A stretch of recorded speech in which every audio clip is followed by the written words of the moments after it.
শঙ্খ ঘোষের কবিতা বাবু মশাই।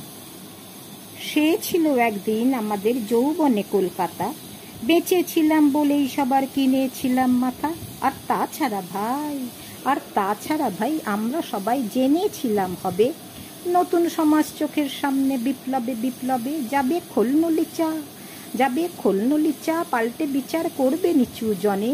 কিন্তু সেদিন খুব কাছে নয়, জানেন সেটা মনে মিত্র বাবু মশাই বিষয় আশয় বাড়িয়ে যান তাই। মাঝে মধ্যে ভাবেন তাদের নুন আনতে পান্তাই। নিত্য ফুরায় যাদের সাদাল্লাদের শেষ তলানি টুকু, চিরটাকাল লাগবে তাদের পায়ের তলায় কুকুর। সেটা হয় না বাবা বলেই থাবা বারান যতেক বাবু। কার ভাগে কি কম পড়ে যায় ভাবতে থাকেন ভাবুক।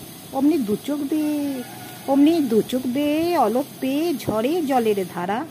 বলেন বাবু হাঁ বিপ্লবের সব মাটি সাহারা।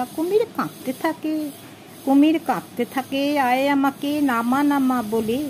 কিন্তু বাবু আজ যাব না চড়াতে জঙ্গলে। আমরা ঢের বুঝেছি খেদি পেঁচি নামের এসব আদর। সামনে গেলেই ভরবে মুখে প্রাণ ভরে তাই সাদর। তুমি সে বন্ধু না যে ধূপধুনা চলে হাজার চোখে। দেখতে পাবে তাকে সে কি যেমন তেমন লোকে। তাই সব অমাত্য পাত্র মিত্র এই বিলাপে খুশি।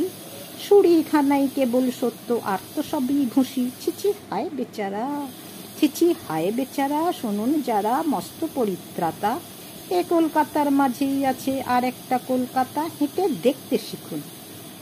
দেখতে শিখুন ঝরছে কি খুন দিনে রাতের মাথায়। আরেকটা কলকাতায় সাহেব বাবু মশাই।